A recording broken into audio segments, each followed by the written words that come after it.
બધાને પંખો આવે એવી રીતે કરો. બધાને આવે છે પંખો? બધાને આવે? આ બાજુ बीच में आपको विनोद प्रभु आता है सबको? ओम आवाज ओछो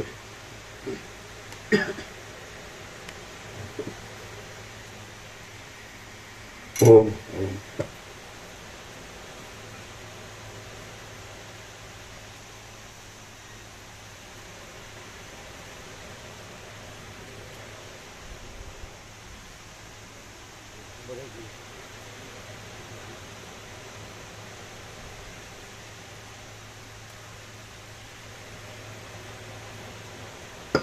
ओम ओछो छे.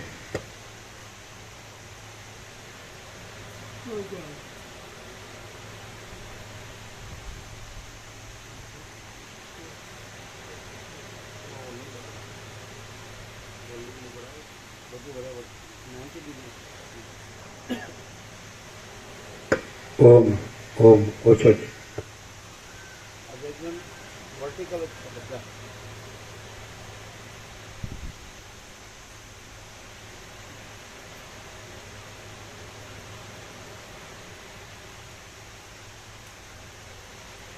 ओम ओम ओम ओम ओम ये क्वांटिटी कायम जो लूज रहते हो इन्हें फिट करो.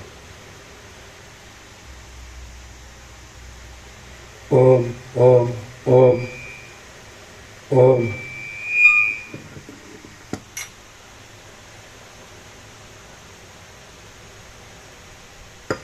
ओम ओम ओम सुझे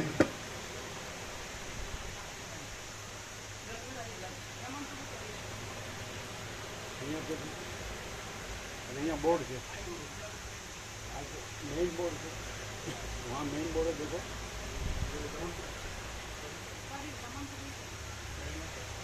ओम ओम ओम ओछो छे. आप देख रहे हैं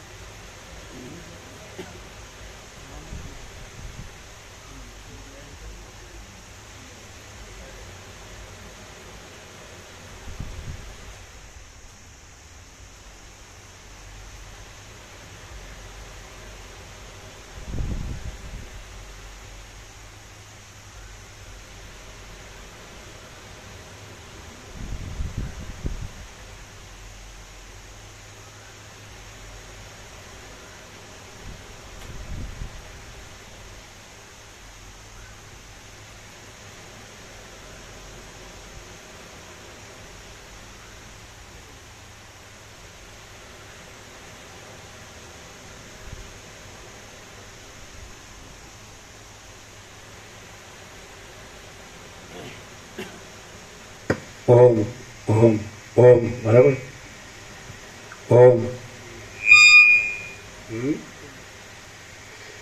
अवाज बराबर है. ओम थोड़ा अंदर करो. ओम ओम नहीं बराबर करो थोड़ा अंदर. ओम ओम आने अंदर करो. ओम हवे बराबर फोकस थयो. परम चिदाकाश परम ज्योति अखंड ज्योति अनंत पूर्ण परम चिदाकाश परम शांति स्वयं सिद्ध स्वयं प्रकाश स्वयं पूर्ण स्वस्वरूप यही सब कुछ है. इसके सिवा कुछ नहीं है. शून्यभास अनंत कोटि महाकल्पो है ही नहीं. वशिष्ठ राम निर्वाण उत्तरार्ध राउंड 38 राउंड. તમે आप थोड़ा ऐसे आ जाइए. તમે આમાં તમે કાયમ આમ જાઓ છો, અમારી સામે આવો, આવો. એ બરાબર, એ બરાબર. હા હા, માઇક લો, નજીક રાખો મોઢાની. માઇક આમ નીચેથી, નીચેથી આમ સીધું કરો, ઉપરથી સીધું. નજીક લો, નજીક લો, નજીક. હવે આમ કરો થોડું.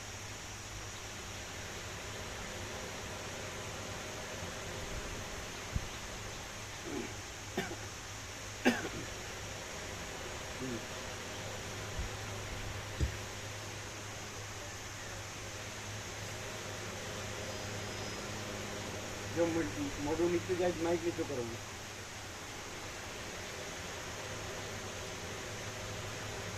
આદ્ય પરબ્રહ્મ સદગુરુ દેવ કી જય.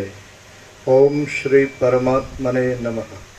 સદગ્રંથોમાં શિરોમણી શ્રી યોગ વાસિષ્ઠ મહારામાયણ, છઠ્ઠું પ્રકરણ, નિર્વાણ ઉત્તરાર્ધ પ્રકરણ, પેજ નંબર 1698, 1698, સર્ગ 191. બ્રહ્મનું નિર્વાણ સ્વરૂપ. આ 191માં સર્ગમાં અજ્ઞાનને લીધે જે પ્રકારે જગતના આકારે બ્રહ્મ ભાસે છે અને જ્ઞાન થતાં નિર્વાણરૂપ જણાય છે તે વિશે સારી રીતે વર્ણન કરવામાં આવશે. રામ બોલ્યા, હે મુનિશ્રેષ્ઠ, જો એમ જ હોય તો આ જગત એક પરમ તત્વનો વિવર્ત જ છે અને સર્વદા સર્વભાવ રૂપે જ થઈ રહે છે. ખરી રીતે જોતા તેનો કશો ઉદય થતો નથી કે અસ્ત પણ થતો નથી. જગતના આભાસરૂપી આ એક ભ્રાંતિ જ છે અને તત્વદ્રષ્ટિ વડે જોઈએ તો ભ્રાંતિ પણ નથી, પણ કેવળ બ્રહ્મ સત્તા જ છે. વસિષ્ઠ બોલ્યા, કાક તાલિયાની પેઠે અતર્ક્ય એવી અવિદ્યા વડે બ્રહ્મ જ જાણે પોતાના સ્વરૂપની અંદર જીવભાવને ધારણ કરી રહ્યું હોય તેમ ભાસે છે. તે આત્મા જીવરૂપ થઈ રહેલા બ્રહ્મ વડે જ જગતને અનુભવે છે. રામ બોલ્યા, હે મહારાજ, અહો, આશ્ચર્યની વાત છે કે દિશાઓના વિભાગ વિના મહાપ્રલયમાં અને મોક્ષકાળમાં ચિદાત્મા શી રીતે પ્રકાશે છે? ભીતરૂપી આશ્રય વિના દીવાની પ્રભા શી રીતે ભાસે તે આપ કહો. વસિષ્ઠ બોલ્યા, આ વાત તમારા કહેવા પ્રમાણે જ આશ્ચર્યકારક છે, પરંતુ તે બની શકે જ નહીં એવો વિચાર કરવાનો નથી. કેમ કે વિચાર કરી જોશો તો જણાશે કે ચિત્ત પ્રકાશ ચિદ્રૂપ એવા સૂર્ય આદિના પ્રકાશને પણ પ્રકાશ આપે છે. તે અંધકારના સમયમાં પોતાની મેળે સૂર્યોદય થયા પછી તેના પ્રકાશની સાથે પ્રકાશે છે. સૂર્ય આદિનો પ્રકાશ ભીત આદિની અપેક્ષા નહીં રાખનારા પ્રકાશ સ્વભાવવાળો છે, છતાં જાણે ભીતમાં પ્રકાશ તો હોય તેમ જણાય છે. ખરી રીતે જોતા તે ભીત અને તેનો પ્રકાશ એ બંને સૂર્ય આદિના પ્રકાશ વડે જ પ્રતીતિમાં આવે છે. જેમ ભીત આદિના સંબંધ વિના પ્રથમ પણ સૂર્ય આદિના પ્રકાશ આકાશમાં જોવામાં આવે છે, તેમ પ્રલય કાળમાં પણ એવો આત્મા દ્રશ્યના અસંભવને લીધે નિર્વિષય અનુભવમાં આવે છે. માટે દ્રષ્ટા પણ નથી અને દ્રશ્ય પણ નથી જ, પણ નિર્વિકાર બ્રહ્મ તત્વ જ છે. જેમ ભીત પ્રકાશના અવલંબન રૂપ થાય છે, તેમ પોતા વડે પોતાની મેળે જ ચિત્ત પ્રભા ચિદાકાશનો પ્રકાશ સૃષ્ટિના આદિકાળમાં જગતના આકારે પ્રતીતિમાં આવે છે. જેમ સ્વપ્ન આદિમાં એક જ આત્મા પોતાના સ્વપ્ન વડે જ દ્રષ્ટા, દર્શન અને દ્રશ્ય એ ત્રિપુટી આદિરૂપ થઈ જાય છે, તેમ એક પરમાત્મા જ દ્રષ્ટા, દર્શન અને દ્રશ્ય રૂપે થઈ જઈ પોતાના સ્વરૂપ વડે ભાસે છે. ચિદાકાશ સ્વયં પ્રકાશ છે. સૃષ્ટિના આદિકાળમાં તે પોતાના વિવર્તને પ્રસારી દઈ જાણે સૃષ્ટિરૂપ થઈ રહેલ હોય તેમ ભાસે છે, અને સૃષ્ટિના આદિકાળમાં તે દ્રષ્ટા, દર્શન અને દ્રશ્ય એ ત્રિપુટીરૂપ પોતે જ છે. સૃષ્ટિના આદિકાળમાં એક જ ચિદાકાશ ત્રિપુટીરૂપ થઈ સૃષ્ટિના જેવું ભાસે છે. આવી તેની વિચિત્ર માયા શક્તિ અથવા સ્વભાવ છે, અને તે માયા શક્તિ એવા અનેક પ્રકટ રૂપે પ્રકાશે છે. આ વાત સ્વપ્નનગરમાં અને સંકલ્પનગરમાં અનુભવમાં આવે છે.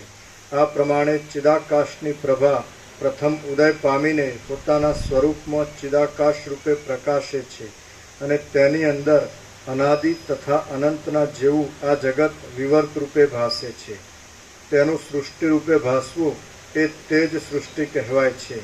અમારા જેવા જીવનમુક્ત મહાશય પુરુષોને તો આ જગત સ્વાભાવિક આત્માનો એક વિવર્તરૂપ ભાસે છે. જો કે પ્રકાશ કરનાર અને પ્રકાશ પાત્ર વસ્તુ એ બંનેના અનુભવ અકસ્માત પ્રતીતિમાં આવે છે, તથાપિ તત્વ અનુસંધાન થતાં તેનો ક્ષય થઈ જાય છે. જ્યારે તત્વાનુસંધાન થાય છે ત્યારે જણાય છે કે સૃષ્ટિના આદિકાળમાં ભાષ્ય ભાષક કશું હતું જ નહીં, પરંતુ ઠૂંઠામાં મિથ્યા જ્ઞાનના બળથી જેમ વૃક્ષના કોઈ ઠૂંઠામાં પુરુષની ભ્રાંતિ થાય છે, તેમ બ્રહ્મને વિશે પણ જગતની પ્રતીતિ થાય છે. પોતાના આત્મામાં દ્વિત્વ દ્વૈતનું ભાન થવાથી ચિત્તમાં દ્વૈતનો ભ્રમ ખડો થઈ જાય છે.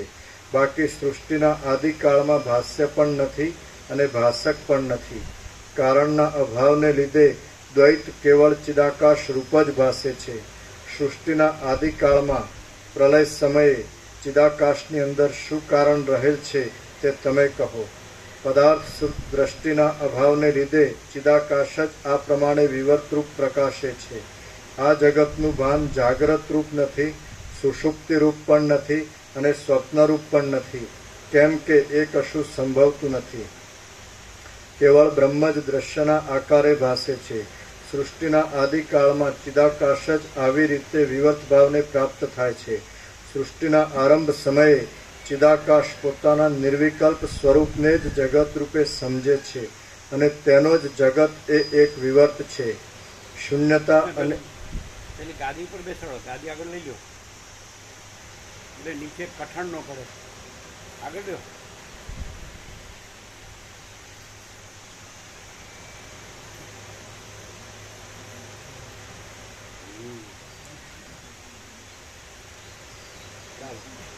શૂન્યતા અને આકાશની પેઠે બ્રહ્મનો અને જગતનો કશો ભેદ નથી. આ મેં બતાવેલા તત્વજ્ઞાનના ઉપાય વડે જ્યાં સુધી આત્મ સાક્ષાત્કાર થાય ત્યાં સુધી નિર્વિકલ્પ દશાનું અવલંબન રાખીને તથા પાષાણ મૌનને ધારણ કરીને નિર્વિકલ્પ સમાધિમાં સ્થિર થઈ રહેવું.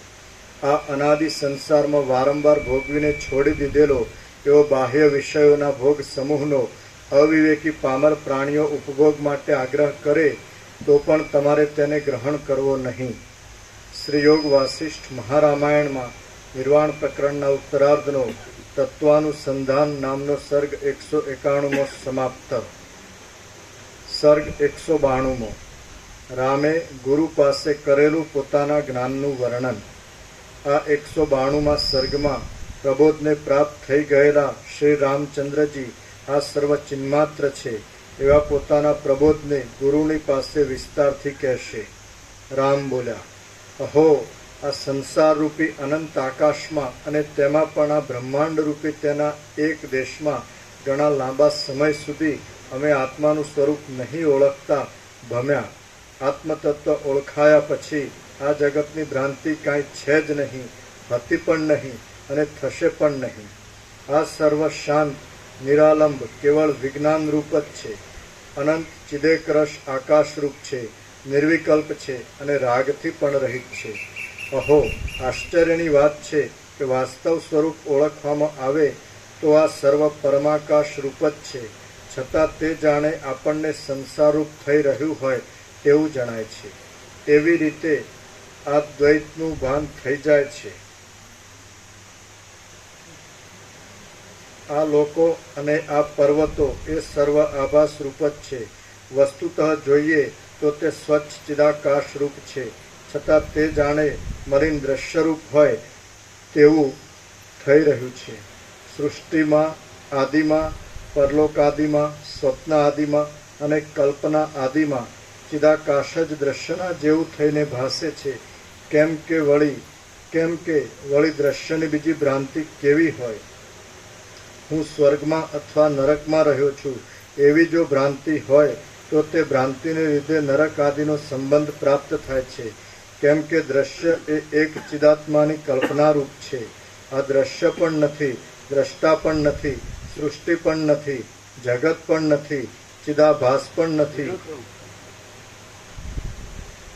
જાગ્રત પણ નથી, સ્વપ્ન પણ નથી. એનો બચ્ચો તો બિસ્કિટ વરસાદ.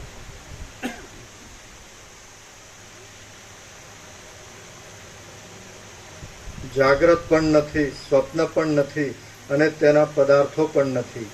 જે કાંઈ આ અનિર્વચનીય માયારૂપ પ્રતીતિમાં આવે છે તે પણ મિથ્યા છે. હે મહારાજ, આ ભ્રાંતિનો સંભવ શી રીતે છે એવો તેના કારણનો વિચાર કરવો તે પણ અયુક્ત છે. કેમ કે ભ્રાંતિનો અભાવ અનુભવમાં આવે છે. નિર્વિકાર એવા તત્વજ્ઞાનના પદમાં ભ્રાંતિ સંભવતી જ નથી. અને જે કાંઈ ભ્રાંતિનું જ્ઞાન થાય છે તે પણ પરબ્રહ્મરૂપ છે. તેનાથી કાંઈ જુદું નથી. એક રસ, અનાદિ અને અનંત આકાશની અંદર, સ્ફટિકની શિલાના ગર્ભની અંદર અને અનાદિ તથા અનંત એવા એક રસ નિર્વિકાર પરમપદની અંદર બીજી વસ્તુ જ નથી. એ ભેદની કલ્પના કરનાર ક્યાંથી હોય? ભ્રાંતિનો અનુભવ સ્વપ્નમાં થતા પોતાના મરણના જેવો મિથ્યા છે. જે અજ્ઞાન કિંવા ભ્રાંતિ છે તે તત્વજ્ઞાન થતાં શમી જાય છે.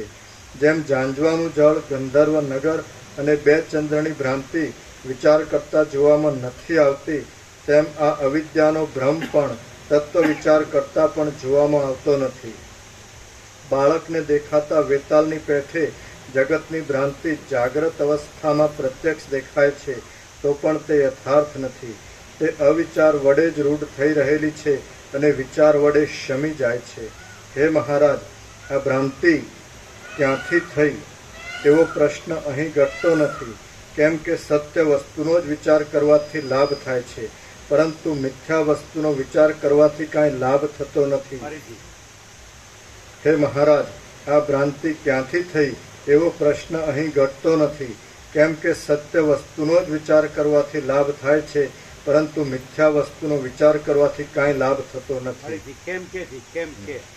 કેમ કે સત્ય વસ્તુનો જ વિચાર કરવાથી લાભ થાય છે, પરંતુ મિથ્યા વસ્તુનો વિચાર કરવાથી કાંઈ લાભ થતો નથી. કેમ કે સત્ય વસ્તુનો જ વિચાર કરવાથી લાભ થાય છે, પરંતુ મિથ્યા વસ્તુનો વિચાર કરવાથી કાંઈ લાભ નથી. જગતના મૂળરૂપ જે અજ્ઞાન છે તે પ્રામાણિક વિચાર વડે જોતા છતાં દેખાતું નથી. તે મિથ્યા જ છે અને તેનો અનુભવ થવો એ એક ભ્રમ છે. શ્રુતિ આદિ પ્રમાણો જગતના મૂળભૂત જે અજ્ઞાન છે, જગતના મૂળરૂપ જે અજ્ઞાન છે તે પ્રામાણિક વિચાર વડે જોતા છતાં દેખાતું નથી. તે મિથ્યા જ છે અને તેનો અનુભવ થવો એ એક ભ્રમ છે. શ્રુતિ આદિ પ્રમાણો વડે સારી રીતે વિચાર કરતા જણાવ્યું છે કે પરિચ્છિન્ન એવી દ્રશ્ય વસ્તુ છે જ નહીં. શ્રુતિ આદિ પ્રમાણો વડે સારી રીતે વિચાર કરતા એવું જણાવ્યું છે કે પરિચ્છિન્ન એવી દ્રશ્ય વસ્તુ છે જ નહીં. તે વસ્તુ તો આકાશ, પુષ્પ અને સસલાના શિંગડા જેવી મિથ્યા છે. તો તે મિથ્યા વિચારો કરવાથી શી રીતે મળે?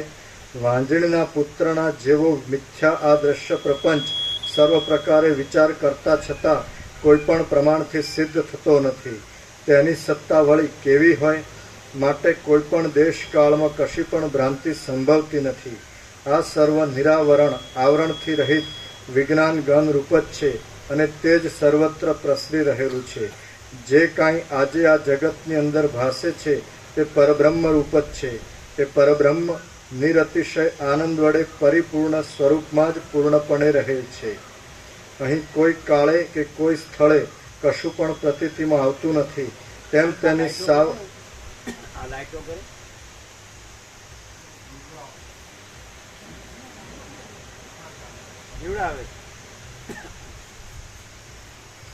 એ પરબ્રહ્મ નિરઅતિશય આનંદ વડે પરિપૂર્ણ સ્વસ્વરૂપમાં જ પૂર્ણપણે રહેલ છે.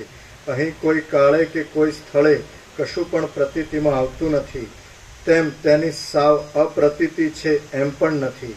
એ તો અનિર્વચનીય છે. સ્વચ્છ એવું શાંત પરબ્રહ્મ એવી રીતે જગતના આકારે વિવર્ત રૂપે થઈ રહેલ છે.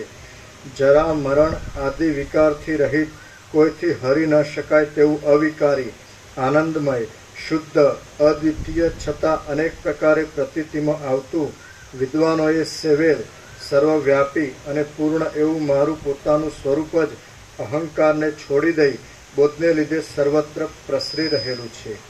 શ્રી યોગ વાસિષ્ઠ મહારામાયણમાં નિર્વાણ પ્રકરણના ઉત્તરાર્ધનો વિશ્રાંતિ ઉપગમ વર્ણન નામનો સર્ગ 192 સમાપ્ત. વિશ્રાંત્યુપગમ વર્ણન વિશ્રાંતિ ઉપગમ વર્ણન નામનો સર્ગ 192 સમાપ્ત. સર્ગ 193 રામને વિશ્રાંતિ. આ 193માં સર્ગમાં પ્રબોધને લીધે ક્ષણવારમાં અજ્ઞાનરૂપી નિદ્રાનો ક્ષય થઈ જવાથી સર્વદ્વૈત પ્રપંચથી રહિત નિત્ય આત્મામાં પોતાની સ્થિતિ થયાનું શ્રી રામચંદ્રજી વર્ણન કરશે. રામ ઉવાચ. આદિ, મધ્ય અને અંતથી રહિત જે પરમપદને દેવતાઓ અને ઋષિઓ પણ જાણતા નથી તે જ તત્વ આ દ્રશ્યના આકારે ભાસે છે. બાકી જગત પણ ક્યાં છે અને દ્રશ્યતા પણ ક્યાં છે? દ્વૈત અદ્વૈતના અનુસંધાનમાં મનની અંદર જે ભેદ ઉત્પન્ન થયા કરે છે અને તેથી વાક્યોના જે વ્યવહારો, સંદેહો અને ભ્રમો થાય છે તેમનું અમારે કશું પ્રયોજન નથી. અમને તો આ સર્વ શાંત, સર્વના આદિરૂપ અને નિર્વિકાર પરબ્રહ્મ રૂપે જ ભાસે છે. જેમ આકાશની અંદર મચ્છરા, મોવાળા આદિના જેવા આકારોની અને ગંધર્વનગર આદિની પ્રશાંત આભાસરૂપ સ્થિતિ હોય છે તેમ ચિદાકાશની અંદર આ વિશાળ ત્રૈલોક્યનું ભાન થાય છે. વસ્તુતઃ જોતા તે ચિદાકાશ રૂપ છે. જેમ આકાશની અંદર આકાશપણું રહેલ છે, પાષાણમાં પાષાણપણું રહ્યું હોય છે અને જળની અંદર જળભાવ રહ્યો હોય છે, તેમ ચિદૈક રસ બ્રહ્મની અંદર જગતનો ભાવ રહ્યો છે. ચિદૈક રસ બ્રહ્મની અંદર રહેલું છે. ચિદૈક રસ બ્રહ્મની અંદર ચિદૈક રસ બ્રહ્મ રહેલું છે, જગત ન આવે. જેમ આકાશની અંદર આકાશ રહેલું છે, પાષાણની અંદર પાષાણ રહેલો છે, એ રીતે ચિદૈક રસ બ્રહ્મની અંદર ચિદૈક રસ બ્રહ્મ રહેલું છે એમ આવે. બીજું કંઈ છે જ નહીં. પરમાત્માની અંદર પરમાત્મા જ રહેલા છે અને બીજું કંઈ હોય તો પરમાત્મા નો કહેવાય.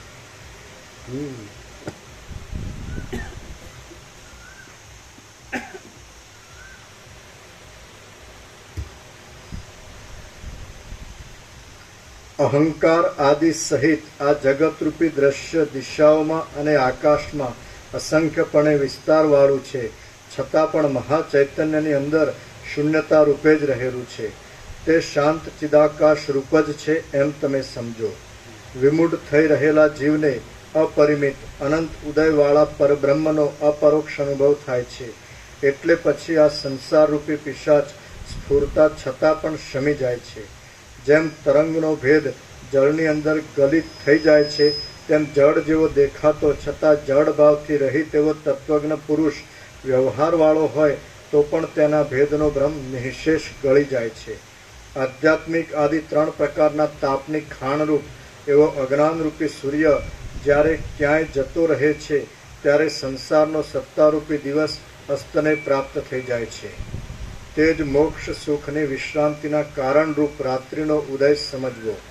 ભાવ અભાવમાં, કાર્યોમાં, જરામરણમાં અને જન્મમાં જ્યાં સુધી પ્રારબ્ધનો વેગ રહે છે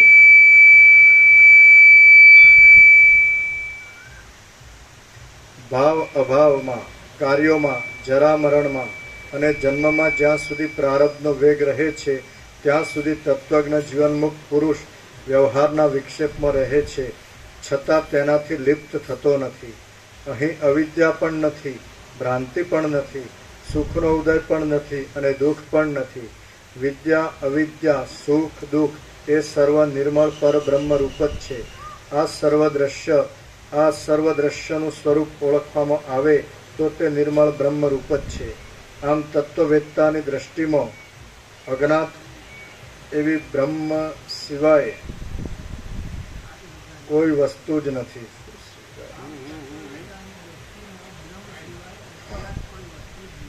ખોટા વર્ષ છે ને અજ્ઞાત એવી. આમ તત્વવેત્તાની દ્રષ્ટિમાં બ્રહ્મ સિવાય અજ્ઞાત એવી કોઈ વસ્તુ જ નથી. હું હવે પ્રબુદ્ધ થઈ ગયો છું અને મારી સર્વ પ્રકારની અજ્ઞાન દ્રષ્ટિઓ શાંત થઈ ગઈ છે. તેથી હું આ ત્રણેય લોકમાં શાંત અને સર્વત્ર સમાનતાથી રહેલ એવા ચિદાકાશ રૂપ જ દેખું છું.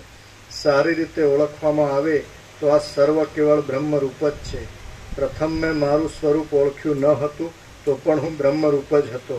હવે તો આત્મ સ્વરૂપ ઓળખાયું છે અને હું તેમાં જ સ્થિર થઈ રહ્યો છું. જેમ આકાશ શૂન્યતાના, શામતાના અને એકતાના અધિષ્ઠાન રૂપ છે, તેમ નિર્વિકાર અને આભાસથી પણ રહિત એવું બ્રહ્મ જ જ્ઞાન, અજ્ઞાન ઇત્યાદિ સર્વ વસ્તુથી રહિત રૂપ છે. હું જ્ઞાનને લીધે નિર્વાણ રૂપ જ થઈ રહ્યો છું, નિઃશંક થઈ રહ્યો છું, નિષ્કામ થઈ રહ્યો છું. ચિત્તમાં નિર્વિક્ષેપ આત્મ સુખને જ એક ધારા પ્રવાહ રૂપે ધારણ કરી રહ્યો છું અને નિરંતર યથાસ્થિત અનંત આત્મ સ્વરૂપમાં જ હું સ્થિર થઈ રહ્યો છું. આમ પ્રબોધને પ્રાપ્ત થઈ ગયેલા હું સર્વના આત્મારૂપ બ્રહ્મની અંદર કેમ સ્થિતિ ન રાખું? હું જ સર્વદા અનંત એવી વસ્તુરૂપ છું અથવા કશારૂપ નથી, પરંતુ અત્યંત શાંત છું. આ સર્વ કાંઈ છે જ નહીં. સદરૂપ એક હું જ છું, અથવા તો દેશકાળ આદિ આધારનો અપ્રસિદ્ધિને લીધે હું ક્યાંય પણ નથી. કહો, આ કેવી આશ્ચર્યકારક શાંતિ છે! જે કાંઈ જાણવા યોગ્ય હતું તે મેં જાણ્યું. બીજા અવિવેકીઓને દુષ્પ્રાપ એવું મોક્ષ સુખ પણ મેં મેળવ્યું. આ સમસ્ત વસ્તુઓનો સમૂહ મારી દ્રષ્ટિમાં બિલકુલ જ નથી. છેવટના સાક્ષાત્કાર વડે પ્રબોધને ઉત્પન્ન કરનારું આત્મ સ્વરૂપ મને ઓળખાયું છે અને તેને વિશે જન્મ મરણ આદિ દુઃખોનું નામ પણ નથી. શ્રી યોગ વાસિષ્ઠ મહારામાયણમાં નિર્વાણ પ્રકરણના ઉત્તરાર્ધનો વિશ્રાંતિ કથન નામનો સર્ગ 193મો સમાપ્ત. સર્ગ 194મો. રામનું પોતાના જ્ઞાન અનુસાર ગુરુની પાસે કથન. આ 194મા સર્ગમાં આત્મતત્વ વિશે, જગત તત્વ વિશે અને નિર્વાણ સાધન વિશે શ્રી રામચંદ્રજી પોતાના બોધને અનુસરીને ગુરુને નિવેદન કરશે. રામ બોલ્યા, સર્વે જીવોના સર્વે ભાવો વિશે જ્યારે જ્યારે જે ભોગના નિમિત્ત વડે સ્વયં પ્રકાશ ચિદાત્મા જેવા જેવા વિવર્તને ધારણ કરી લે છે, તેવા તેવા વિવર્તને પોતે નાના પ્રકારના ભોગતારૂપ જીવોના આકારે અનુભવે છે. જેમ સૂક્ષ્મ એવા નાના પ્રકારના રત્નોના કિરણો એક જ ઘરમાં ભેગા મળ્યા છતાં જુદા જ રહે છે, તેમ એક જ નિરવયવ બ્રહ્મની અંદર અનંત સૃષ્ટિઓ ભેગી મળ્યા છતાં જુદી જ રહે છે. કેમ કે તે નિરવયવ બ્રહ્મની અંદર તાદાત્મ્યના અધ્યાસથી જ રહેલી છે. જેમ એક જ ઘરની અંદર નાના પ્રકારના રત્નોનો ઘાટો કિરણ સમૂહ એકબીજાને સંકળાશ ન થાય તેમ પ્રવેશ કરે છે અને ગતિ કરે છે, તેમ એક જ પરમાત્માની અંદર પ્રત્યક્ષ અને પરોક્ષ એવો જગતરૂપી કિરણ સમૂહ એકબીજાને પરસ્પર સંકળાશ ન થાય તેમ પ્રવેશ કરે છે અને ગતિ કરે છે. જેમ પ્રકાશતા એવા અનેક દીવાઓનો અનુભવ કેટલાક દેખતા માણસોને થાય છે અને કેટલાક આંધળા માણસોને નથી પણ થતો, તેમાં આત્મપ્રકાશ વડે પ્રકાશિત એવી અનેક સૃષ્ટિઓનો અનુભવ કેટલાકને સમાન કર્મ વાસના આદિના યોગે પરસ્પર થાય છે અને કેટલાકને નથી પણ થતો. જેમ તરંગોના ક્રીડા કરવાના સ્થાનરૂપ સમુદ્રને વિશે જળના પ્રત્યેક અવયવની અંદર લવણ આદિ રસ રહેલો હોય છે, તેમાં જગતને વિશે પ્રત્યેક પરમાણુની અંદર બધો દ્રશ્ય પ્રપંચ રહ્યો છે. પરંતુ વસ્તુતઃ જોતા સૃષ્ટિઓ પણ નથી અને તેનો ક્રમ પણ નથી. જેમ પ્રત્યેક જળના પરમાણુમાં જળ પરમાણુનો રસ રહ્યો હોય છે, તેમ ચિદૈક રસ પરમાત્માની અંદર સૃષ્ટિના આધારની પરંપરાઓ સર્વથા સર્વત્ર નિરંતર રહેલી છે. તેની ગણના કરવા કોણ સમર્થ થઈ શકે? જેમ કોઈ સ્થળે કે કોઈ કાળે શબ્દભેદ વિના અવયવીથી અવયવપણું ભિન્ન હોતું નથી, તેમ પરબ્રહ્મની અંદર કલ્પાયેલી સૃષ્ટિ શબ્દભેદ વિના તેનાથી જુદી નથી. એક જ આત્મા માયા વડે અનંતરૂપ થઈ જાય છે. તેથી તે જ પોતે જગતનું અધિષ્ઠાન છે. કારણના અભાવને લીધે તે ઉદય અસ્તને પ્રાપ્ત થતો નથી. જેમ સૂર્યની પ્રભા ઘટપટ આદિના પ્રકાશને ઉજાસને ઉત્પન્ન કરે છે, તેમ સ્ફૂર્તિ રૂપે પ્રકાશથી ચૈતન્ય શક્તિ જાણવા યોગ્ય વસ્તુનું અખંડ જ્ઞાન ઉત્પન્ન કરે છે. આમ છતાં તે અકર્તા છે. સર્વ વસ્તુઓની તૃષ્ણાનો ક્ષય થઈ જાય છે એટલે તત્વજ્ઞાન થાય છે.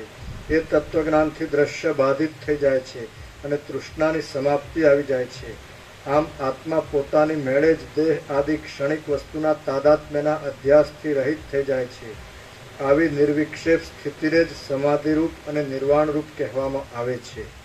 બુદ્ધિની જડ વૃત્તિ વડે બોધરૂપ આત્માનો બોધ સાક્ષાત્કાર થતો નથી.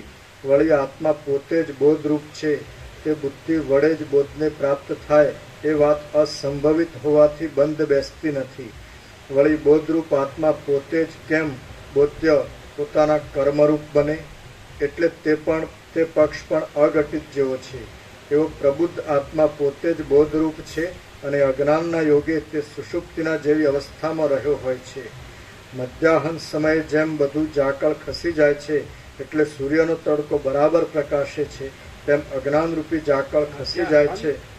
મધ્યાહન કે મધ્યાહન? મધ્યાહન. મધ્યાહન ખોડો છે, અડધો તો મધ્યાહન. મધ્યાહન નહીં, આખો નહીં, મધ્યાહન. બરાબર.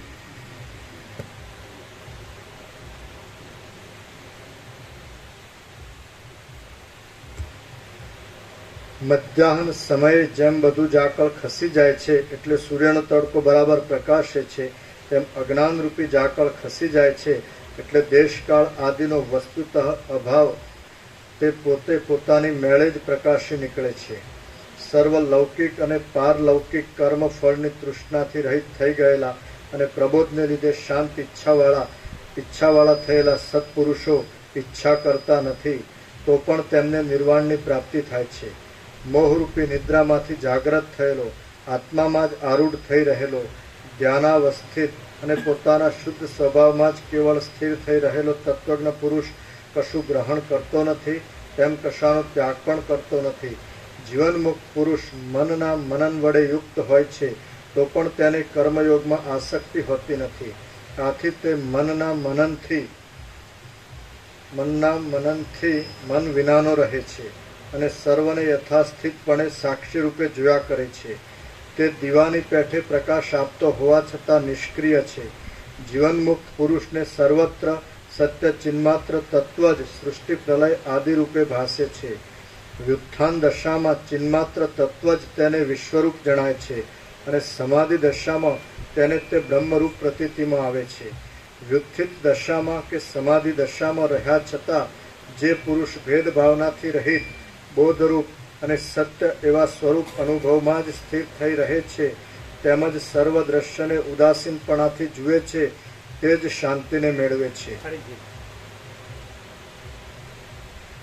વ્યુત્થિત દશામાં કે સમાધિ દશામાં રહ્યા છતાં જે પુરુષ ભેદભાવનાથી રહિત બોધરૂપ અને સત્ય એવા સ્વરૂપ અનુભવમાં જ સ્થિર થઈ રહે છે, તેમજ સર્વ દ્રશ્યને ઉદાસીનપણાથી જુએ છે, તે જ શાંતિને મેળવે છે.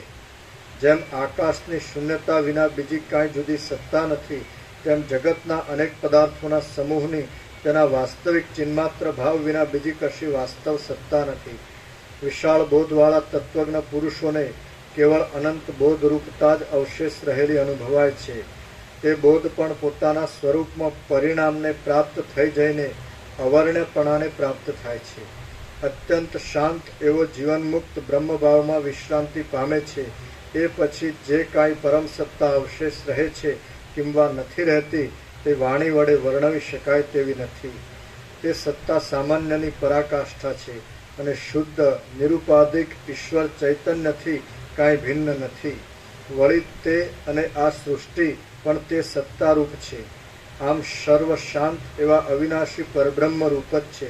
સ્વચ્છ, શીતળ, જ્ઞાનરૂપ અને તૃષ્ણાથી રહિત એવા નિર્વાણ પદનો અનુભવ કરવા માટે બ્રહ્મા, વિષ્ણુ અને મહેશ પણ એ સત્તા સામાન્યને જ ઈચ્છે છે. સ્વચ્છ, શીતળ, જ્ઞાનરૂપ અને તૃષ્ણાથી રહિત એવા નિર્વાણ પદનો અનુભવ કરવા માટે બ્રહ્મા, વિષ્ણુ અને મહેશ પણ એ સત્તા સામાન્યને જ ઈચ્છે છે. શુદ્ધ એવું ચૈતન્ય જ સર્વત્ર સર્વથા સર્વકાળમાં સર્વ પદાર્થોના આકારે રહેલું જ છે. તે નિત્ય છે અને તેનો નાશ સંભવતો નથી. આ સંસાર અનેક સંતાપોથી ભરપૂર છે અને નિર્વાણ પદ અતિ શીતળ છે. સંસાર અત્યંત દુઃખરૂપ છે, ત્યારે નિર્વાણ પદ સર્વ દુઃખોને શાંત કરનારું હોવાથી અત્યંત શીતળ છે. બહાર નહીં કોતરેલી છતાં શીલાની અંદર રહેલી પૂતળીઓ જેમ કારીગરની બુદ્ધિમાં સ્ફુરે છે, તેમ આ અખંડિત બ્રહ્મ પોતાના સ્વરૂપની અંદર જગતના વેશે સ્ફુરે છે.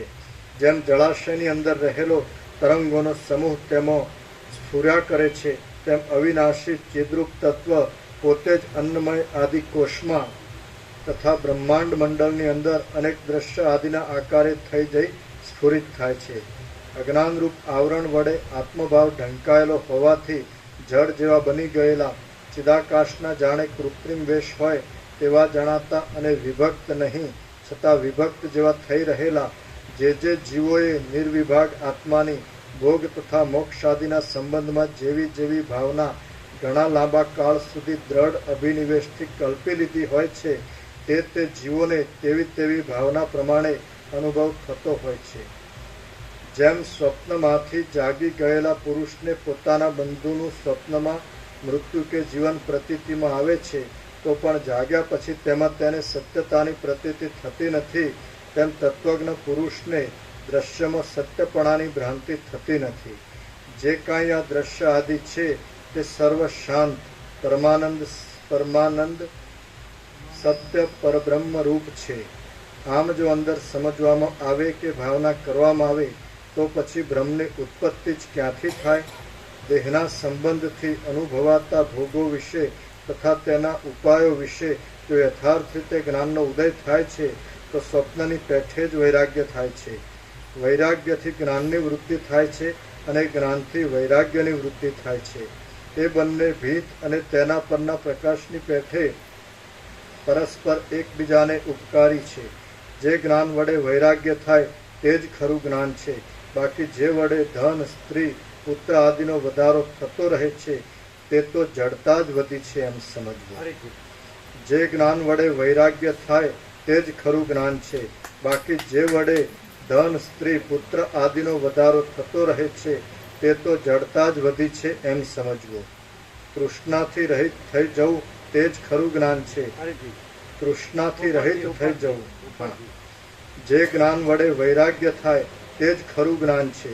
બાકી જે વડે ધન, સ્ત્રી, પુત્ર આદિનો વધારો થતો રહે છે તે તો જડતા જ વધી છે એમ સમજવું.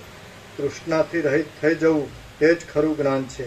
બાકી જેમાં વિતૃષ્ણપણું વૈરાગ્ય નથી તે પાંડિત્ય તો મૂર્ખતા જ છે. પરસ્પર વૃત્તિ પામેલા જ્ઞાન અને વૈરાગ્ય વસ્તુતઃ અસત્ય જ છે.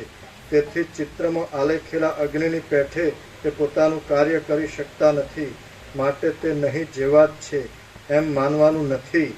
કેમ કે જ્ઞાનની તથા વૈરાગ્યની નિરતિશય સંપત્તિ એ જ મોક્ષ કહેવાય છે અને તેવા અનંત શાંત પદમાં સ્થિતિ રાખનાર પુરુષને પછી શોક કરવાનો સમય આવતો નથી.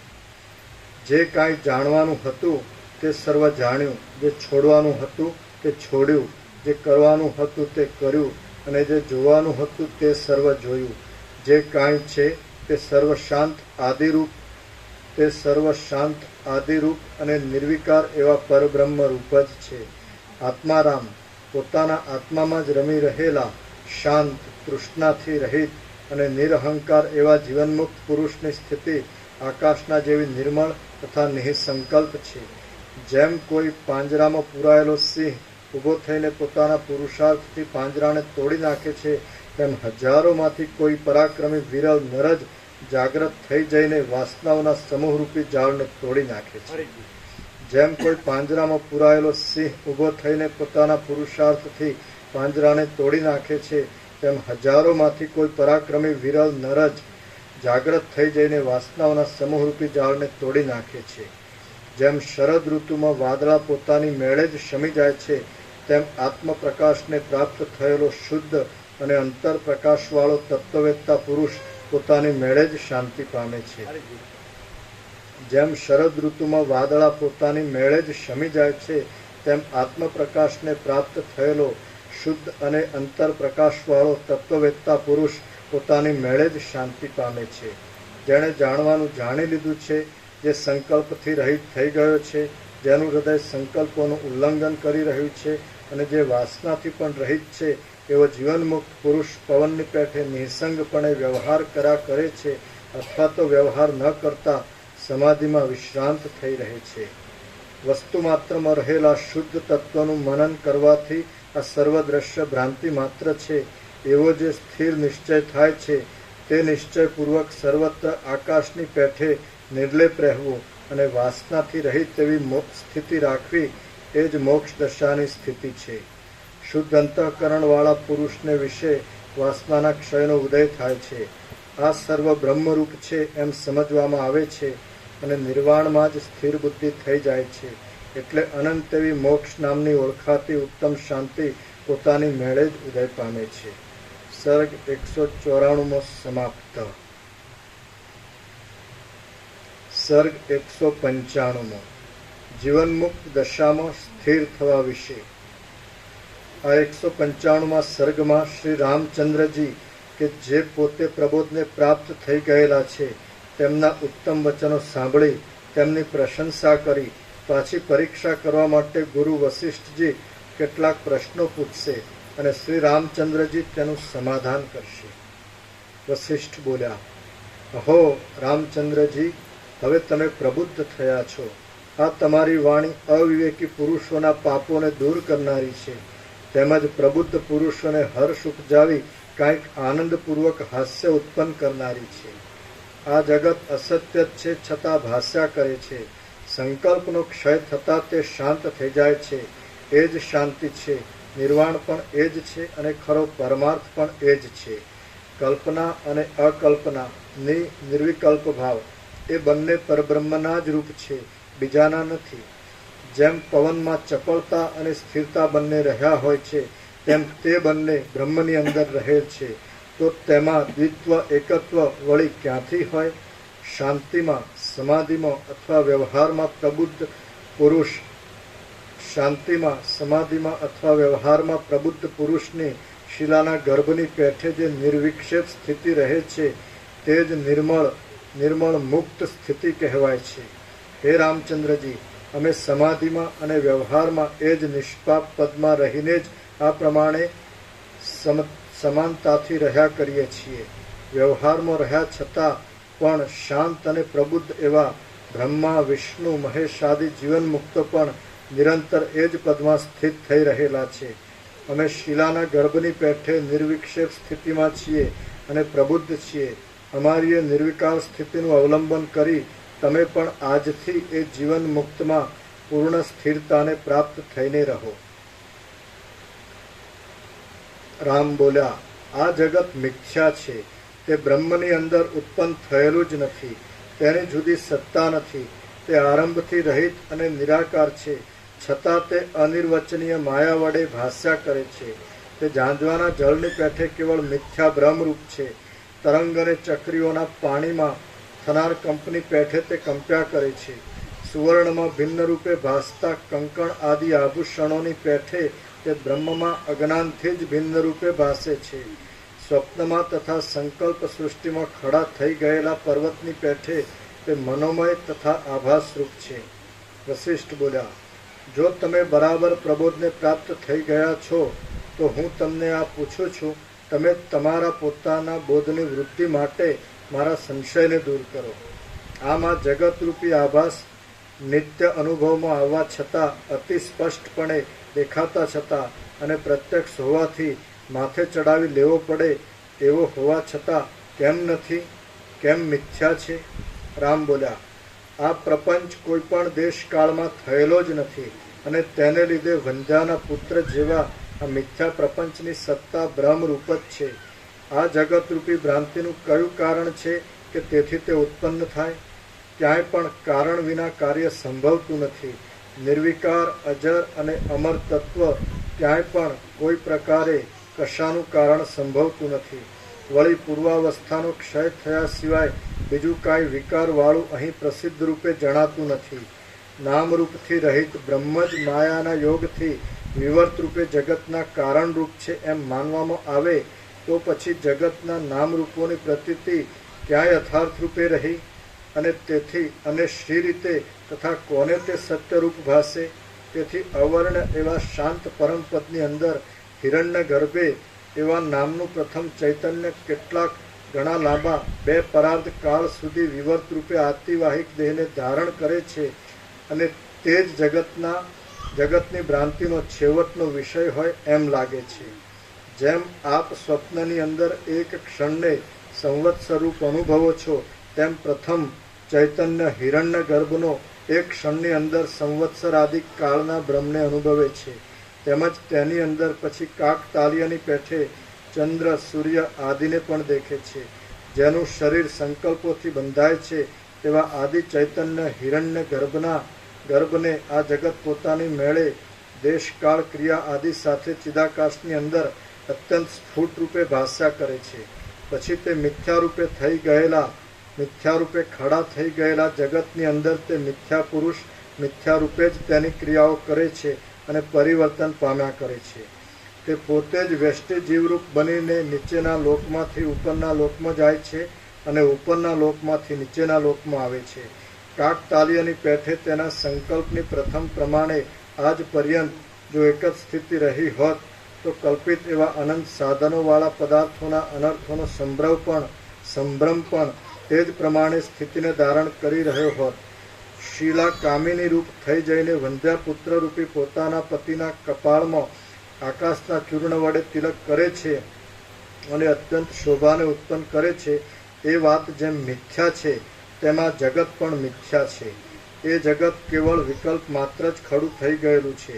અથવા અધિષ્ઠાન દ્રષ્ટિથી જોઈએ તો આ સત્ય જ છે. કેમ કે મિથ્યાપણું વળી તેમાં ક્યાંથી હોય? અથવા તો તેનું મિથ્યાપણું પણ નથી અને સત્યપણું પણ નથી, પરંતુ જન્મ આદિ વિકારથી રહિત પરમ તત્વ જ અનિર્વચનીયપણે સર્વરૂપ થઈ રહેલું છે. આ જગત આકાશના ગર્ભ જેવું સ્વચ્છ છે, શિલાના ગર્ભ જેવું એકરસ છે, પાષાણ મૌનના જેવું શાંત નિર્વિકલ્પ છે અને બ્રહ્મરૂપ હોવાથી અવિનાશી છે. વિરાટરૂપ આતિવાહિક દેહ ચિન્માત્ર છે, છતાં ચિદાત્માના સર્વાત્મ ભાવ વિશેના માયિક સંકલ્પથી તે સર્વના આકારે થઈ રહ્યું છે. તેની અંદર ભાવનાના બળથી ચિદાકાશના વિવર્ત રૂપે જે કાંઈ સ્ફૂર્તિ ઉઠે છે તે જ જગત રૂપે ભાસે છે. આમ શાંત અત્યંત સમાનપણે સર્વત્ર વિસ્તરી રહેલ અનાદિ અને અનંત એવું ચિદાકાશ જ છે. અહીં જગતની વાત જ ક્યાં છે? જેમ જળની અંદર તરંગોના ઉછળવાથી તથા બેસી જવાથી જળના સ્વભાવમાં કાંઈ ફેરફાર થતો નથી, તેમજ પરબ્રહ્મની અંદર જુદા જણાતા ભાવ અભાવ વડે કાંઈ તેના પોતાના સ્વરૂપમાં ફેરફાર થતો નથી. જળની અંદર જેમ જળબિંદુ એકરસપણે મળી જાય છે તેમ શુદ્ધ પરમપદની અંદર ભૂત ભવિષ્યને જાણનાર કેટલાક વિવેકી પુરુષો એકરસપણે લીન થઈ જાય છે. જાણે પરબ્રહ્મનો કોઈ વેશ હોય અથવા કાર્ય હોય અથવા કોઈ અવયવ હોય તેમજ આ જગત બ્રહ્મની અંદર ભાસે છે. એ નિર્મળ શાંત પદની અંદર જગત કે તેની ક્રિયાઓ સંભવતા નથી. સ્વપ્નનું સ્વપ્નપણું જણાયા પછી, દ્રશ્યનું બ્રહ્મપણું જણાયા પછી અને ઝાંઝવાના જળનું ઉખર માત્રપણું જણાયા પછી કોણ તેમાં સત્યપણાની ભાવના બાંધે? બ્રાહ્મણ જેમ મદ્યના માધુર્યને જાણતો નથી તેમજ અવિવેકી પુરુષ જીવનમુક્ત પુરુષના પરમાર્થ વસ્તુ સંબંધિત ચમત્કારને અંતઃકરણમાં અનુભવ થયા વિના જાણી શકતો નથી. પ્રબુદ્ધ પુરુષે પરમાર્થરૂપ ચમત્કારને પોતાની અંદર અનુભવે છે, પણ તે બીજા અપવિત્ર પ્રપંચના ભોગ રસને જાણતો નથી. મનુષ્ય જો પોતાના બહિર્મુખ થયેલા મનને રોકી રાખીને તેને સમાધિમાં સ્થિર કરે છે અને જો આત્માના સ્વરૂપનું અવલોકન કરે છે તો તે શાંત અને નિત્યમુક્ત એવા સ્વરૂપમાં સ્થિર થઈ રહે છે. વશિષ્ઠ બોલ્યા, બીજાંકુરની પેઠે દ્રશ્ય કારણરૂપ એવા બ્રહ્મની અંદર રહેલું છે, તો સૃષ્ટિ આદિની સત્તા અહીં શા માટે ન ઘટે? રામ બોલ્યા, અંકુર બીજની અંદર અંકુર રૂપે રહેલો જોવામાં આવતો નથી, પણ બીજની અંદર તેની જે સૂક્ષ્મ સત્તા રહી છે તે તો બીજ રૂપ જ છે. બ્રહ્મની અંદર જગત તો જગત રૂપે જ પ્રતીતિમાં આવે છે. તેથી બીજાંકુનું દ્રષ્ટાંત અહીં અસંગત છે. વળી સર્વદા પ્રલયકાળ આદિમાં પણ જે આવું જ રહેતું હોય તો તે બ્રહ્મરૂપ જ છે, કેમ કે બ્રહ્મ અવિકારી છે. નિર્વિકાર વસ્તુમાંથી સવિકાર વસ્તુ અને નિરાકાર વસ્તુમાંથી સાકાર વસ્તુ પ્રકટ રૂપે ઉદય પામે એવું ક્યાંય અમે દીઠું કે સાંભળ્યું નથી જ. જેમ એક પરમાણુની અંદર અનેક મેરુઓની સ્થિતિ અસંભવિત છે, તેમ નિરાકાર પરબ્રહ્મની અંદર આ સાકાર દ્રશ્યની સ્થિતિ સંભવતી નથી. સંપુટમાં જેમ રત્ન રહે છે તેમ નિરાકાર બ્રહ્મની અંદર આ મહદ આકારવાળું જગત રહ્યું છે. એ વાત ઉન્મત્તના વચન જેવી છે. શાંત એવું પરબ્રહ્મ આ સાકાર દ્રશ્યનો આધાર છે એ વાત પણ ઘટતી નથી, કેમ કે સાકાર વસ્તુનું અવિનાશીપણું ક્યાં દેખાય છે? અપૂર્વ અને સ્વપ્નની પેઠે રૂઢ થઈ રહેલા આકારોને લીધે બોધમય બુદ્ધિ જ ક્ષણિક આકારને ધારણ કરી લે છે. એવી બૌદ્ધોની કલ્પના પણ અહીં ઘટતી નથી. સૃષ્ટિનો જે અનુભવ થાય છે એ કોઈ અપૂર્વ લોકોત્તર સ્વપ્ન છે, કેમ કે તેમાં પ્રથમ નહીં અનુભવેલ વસ્તુ પણ અનુભવમાં આવે છે અને સ્વપ્નમાં તો જાગ્રતમાં અનુભવેલો અર્થ જ સંસ્કાર રૂપે અંતઃકરણમાં રહી અધ્યસ્ત વિષયની પેઠે દેખાય છે. જાગ્રત છે તે જ સ્વપ્ન છે એ વાત પણ અહીં ઘટતી નથી, કેમ કે જો તેમ હોય તો સ્વપ્નમાં મરી ગયેલો અને સ્મશાનમાં લઈ જઈ બાળી નાખેલો પુરુષ પ્રાતઃકાળમાં કેમ જોવામાં આવે છે? સ્થૂળ શરીરથી રહિત થયેલને સ્વપ્નમાં જોવામાં આવતું નથી, માટે અશરીર એવા આત્મામાં સ્વપ્ન આદિ અવસ્થાનો આરોપ કરવો અઘટિત છે. આવી વાત પણ કાંઈ યોગ્ય નથી, કેમ કે પિશાચ આદિ સંભવે છે અને તેની સ્વપ્નવત સ્થિતિ પણ અનુભવમાં આવે છે. આ સ્વપ્નના જેવો આભાસ ચિદાત્માની અંદર વિવર્ત રૂપે રહેલો છે. નિરાકાર પરમાત્મા પોતાના વિવર્ત રૂપે પ્રસરી રહેલા સૃષ્ટિ આદિ નાના પ્રકારના આકારથી રહ્યા છે. સ્વપ્નમાં આત્માની અંદર સાક્ષી ચૈતન્ય જ શૈર આદિ રૂપે વિવર્ત ભાવથી થઈ રહે છે, તેમ પરમાત્મામાં વિવર્ત રૂપે જગતની સ્થિતિ છે. પ્રત્યક્ષ ચૈતન્ય સર્વબંધથી રહિત બ્રહ્મ રૂપ જ છે અને સ્વપ્ન તુલ્ય આ પ્રપંચ અજ્ઞાનથી જ થયેલો છે. એવો સિદ્ધાંત દ્રઢ સમજાઈ જાય તેમજ વાસ્તવિક આત્મ સ્વરૂપ ઓળખાઈ જાય એટલે જગતનું અસ્તિત્વ કે નાસ્તિત્વ, ભાવ કે અભાવ એ કશું અનુભવાતું નથી. ત્યારે અનુભવ કરનાર કે અનુભવનો ક્રમ એ પણ કાંઈ જણાતું નથી. પ્રબુદ્ધ અવસ્થામાં તો કશાનો અનુભવ જ થતો નથી અને અપ્રબુદ્ધ દશામાં પણ આ સર્વ અનિર્વચનીય રૂપ પ્રતીતિમાં આવે છે તે પોતાના અનુભવ વડે જણાય છે અને સદરૂપ તથા અસદરૂપ ભાસે છે. સર્વ શક્તિમાન પરમ તત્વની અંદર ભાવો અભાવ રૂપે અને અભાવો ભાવ રૂપે સર્વથા સર્વદા ભાસતા રહે છે. બ્રહ્મની અંદર જગતને આકારે વૃદ્ધિ પામે છે અને ચિદાકાશની અંદર જગત રૂપે વિસ્તાર પામે છે. પણ વસ્તુતઃ જોતા ચિદાકાશમાં જગતને આકારે વૃદ્ધિ થવી સંભવતી જ નથી. આ હું અને દ્રષ્ટા દ્રશ્ય તથા દર્શન રૂપે દેખાતો આ દ્રશ્ય બ્રહ્મ શાંત ચિદાકાશનો જ વિસ્તાર છે. તેમાં ભીત આદિ સ્થૂલ આકાર સંભવતો નથી. જેમ પોતાનું કલ્પેલું સંકલ્પનગર સત્ય નથી, તેમજ તેમાંનું ભીત આદિ પણ કાંઈ સત્ય હોતું નથી. તે જ પ્રમાણે આ જગત વિશે સમજવાનું છે. માત્ર એક નિર્વિકાર શાંત પરબ્રહ્મ સત્ય છે. આ સર્વ અખંડિત પૂર્ણ પરમ શાંત નિર્વિકલ્પ નિરાભાસ અનાદિ અનંત અને સ્ફૂર્તિથી રહિત એવા બ્રહ્મરૂપ જ છે. મારું પોતાનું સ્વરૂપ જન્મ મરણથી રહિત છે, શાંત છે, આદિઅંત વિનાનું છે, ઉપાધિથી રહિત છે અને નિરાકાર છે. તેને મેં બરાબર ઓળખી લીધું છે. જે જીવ ચૈતન્ય અંદર પ્રકાશી રહેલું છે તે જ વાચ્ય ભાવને પ્રાપ્ત થાય છે, કેમ કે જે પૃથ્વીમાં લીન હોય તે જ અંકુર ભાવને ધારણ કરે છે. હું શુદ્ધ જ્ઞાનમય એક આત્મારૂપ છું અને દ્વિત્વ એકત્વ આદિથી રહિત છું. તે હું દ્વિત્વ એકત્વ આદિની કાંઈ પણ કલ્પનાને બિલકુલ સમજતો જ નથી. આ સર્વ પુરુષો જીવતા છતાં મારી દ્રષ્ટિમાં બ્રહ્મ માત્ર હોવાથી નિત્ય મુક્ત છે, મૌનવાળા છે, સર્વ આરંભથી રહિત છે અને આકાશમાં રહેલા શૂન્ય ભાવની પેઠે તે બ્રહ્મમાં અભિન્ન રૂપે રહ્યા છે. જગત ત્વચા આદિ ઇન્દ્રિયો વડે અનુભવમાં આવે છે, તેથી મોટા આરંભવાળું જણાય છે અને વિલક્ષણ છે. આમ છતાં પણ ભીતમાં આલેખેલા ચિત્રની પેઠે તે આભાસ માત્ર છે. મનોરાજ્યની પેઠે ખડું થઈ ગયેલું છે અને અનિર્વચનીય છે. તે પર્વતમાંથી ઉતરેલી પ્રતિમાના જેવું છે. જાણે કોઈ કથામાં વર્ણન કરાતું હોય, જાણે આકાશની અંદર શંભરાસુરની રચેલી માયા હોય અને જાણે કોઈ સ્વપ્ન જ ખડું થઈ ગયું હોય એવું આ જગત છે. સૃષ્ટિના આદિકાળમાં આ જગત સ્વપ્નની પેઠે જ અવલંબન વિના નિરવયવ રૂપે ભાસે છે, તો પછી તેની સત્યતા કેવી હોય? આ જગત અવિવેકીઓની દ્રષ્ટિમાં સત્ય છે, વિવેકીની દ્રષ્ટિમાં તે મિથ્યા છે, બ્રહ્મવેત્તાની દ્રષ્ટિમાં તે બ્રહ્મરૂપ છે અને શાંત પુરુષની અંદર ક્રમે કરી તે શાંત થઈ જાય શૂન્ય રૂપ જ પ્રતીતિમાં આવે છે.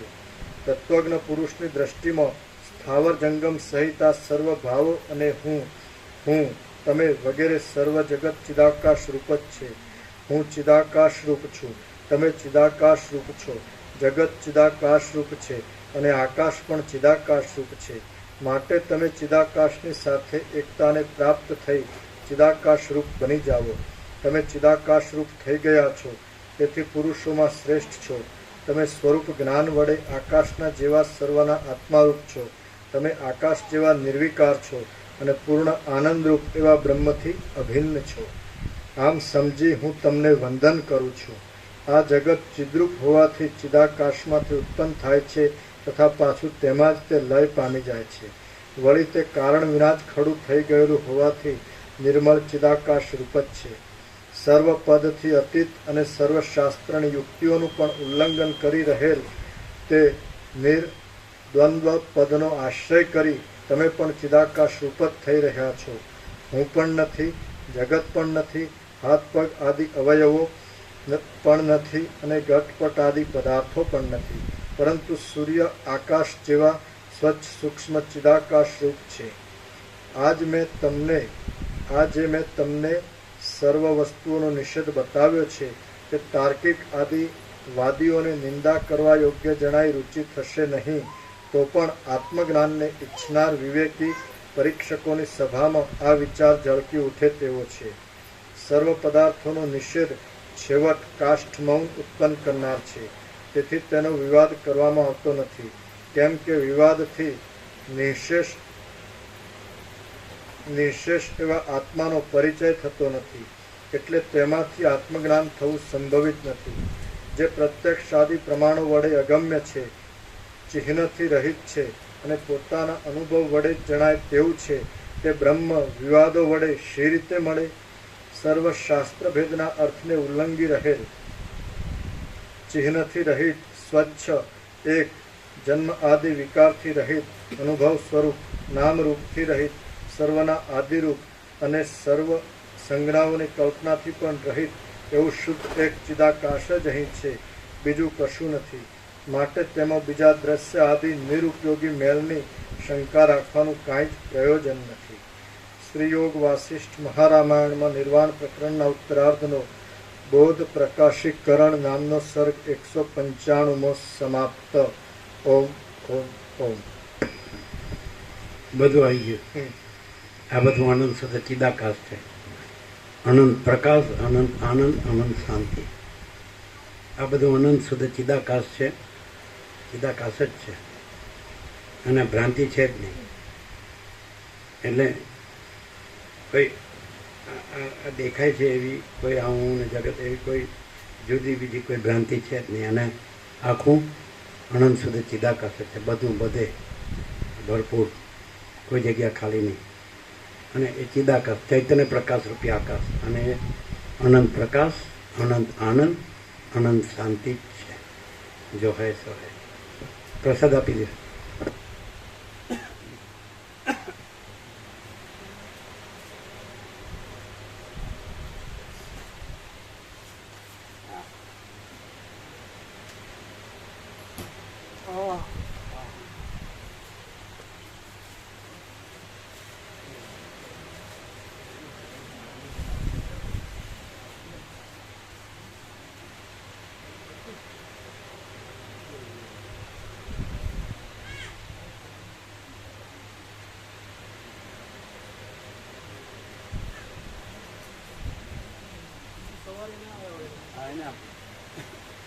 આ બાજુ બધા આ બાજુ પણ બાકી છે. અહીંયા આપજો.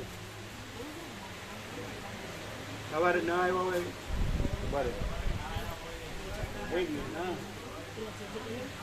હા, સવારે ન આવ્યો હોય એને જ આપજો. સવારે ન આવ્યા હોય હાથ ઊંચા કરો. સવારે ન આવ્યા હોય હાથ ઊંચા કરો.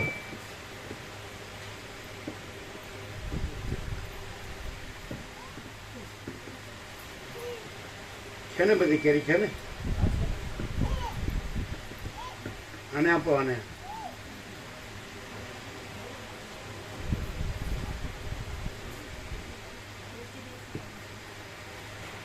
બધાને આપો.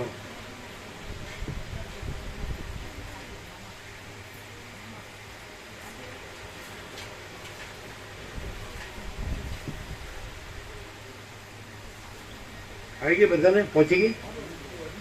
તમે જો બરાબર. તો બીજા કોણ નહોતું આવ્યું? તમે લીધી? બીજા બધાને આપીએ? સવારે ન આવ્યા બધાને આપીને? બસ.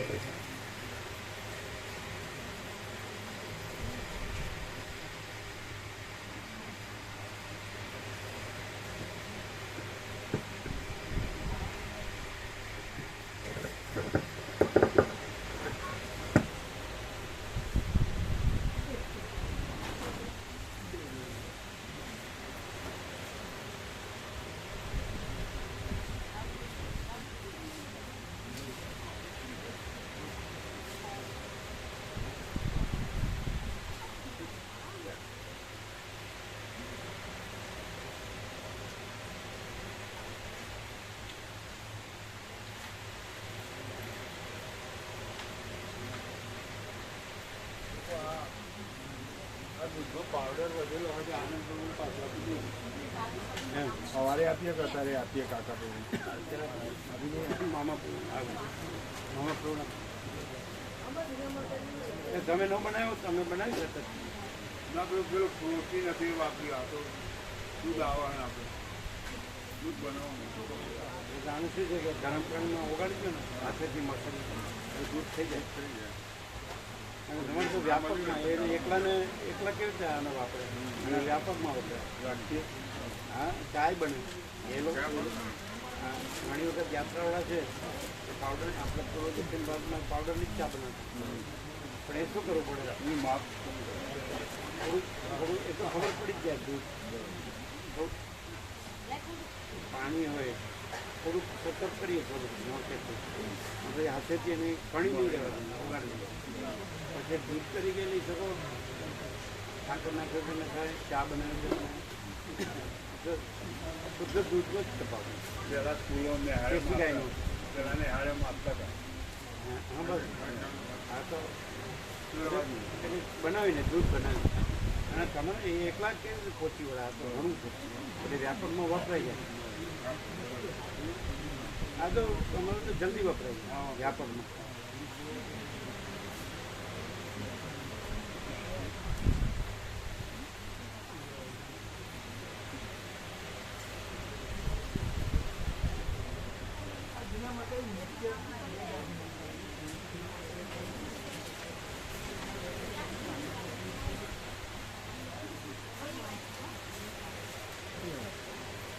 આમ સરળ સરળ સીધે સુધી સમજાયું છે ને? સીધે સુધી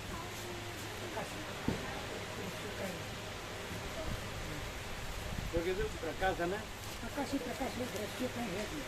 હા, પ્રકાશ જોઈ પ્રકાશ હોય દ્રશ્ય કાંઈ છે. ચોખ્ખું છે ને? ચોખ્ખું. આ દુનિયામાં કાંઈ મુશ્કેલ જય પ્રભુ, જય પ્રભુ, જય પ્રભુ, જય પ્રભુ, રસ પીવાનો હોય જય પ્રભુ.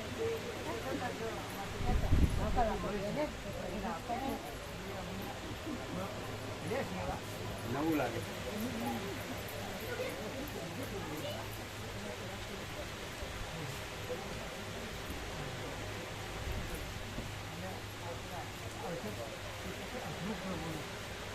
હવે સરળ થોડું સીધું અનુભવાય છે ને.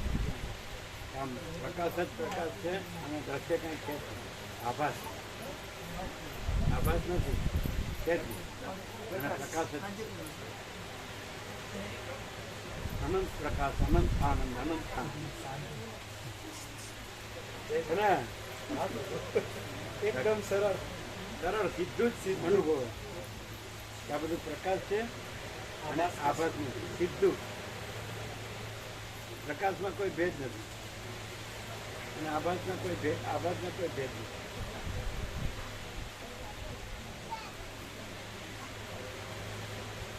ऐसा क्लियर है ना. गुजराती समझ में आता है. एकदम सरल सीधा अनुभव, सारा प्रकाश और सारा आभास में.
क्लियर है. गुजराती समझ में आती है.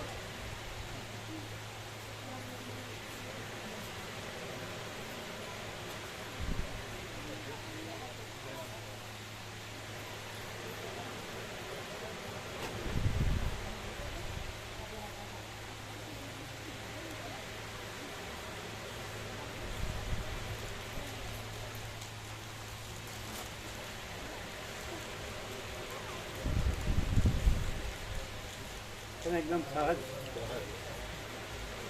आखो बधो प्रकाश ज छे. आभास छे. अनंत प्रकाश, अनंत आनंद, अनंत शांति.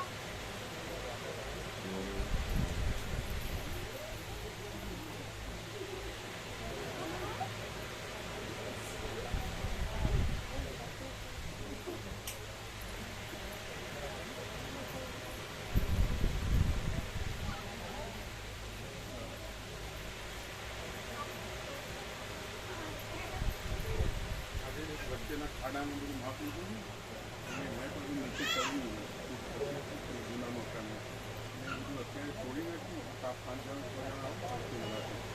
એ બધું કોન્ક્રીટ ઉપર ત્યાં પહેલાં વસ્તુ થઈ જાય કે 5 આ વચ્ચેના જે ખાડા ને બધું થઈ જાય. અને હવે તો આખું જે બધું સારા મશીન હતું એટલે બધું થઈ જાય કાઢે પરમ દિવસ લેટ ના એ લોકો આવવાનું કહે 5 જણ. પૂછવાનું હોય જ ને, એ કરવાનું કરી જ દેવાનું, પૂછવાનું નહીં. કાલે આવી જજો. એટલે સાંભળો, જે ફલન થાય ને કરવાનું તે કરી જ દેવાનું, પૂછવાનું જ નહીં. બરાબર.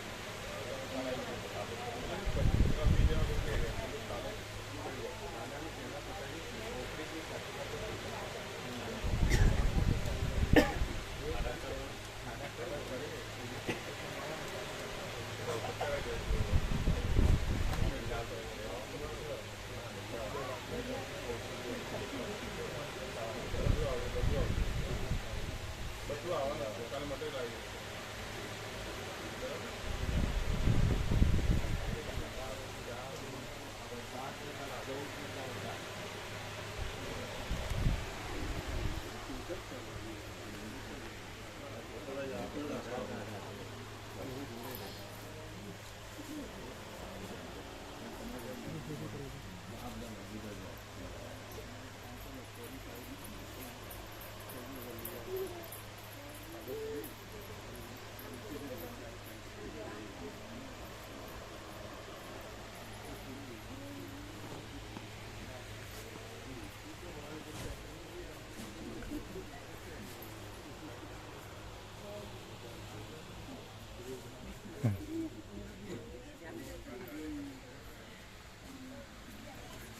લાઇટો ઓછી છે ને આજે એટલે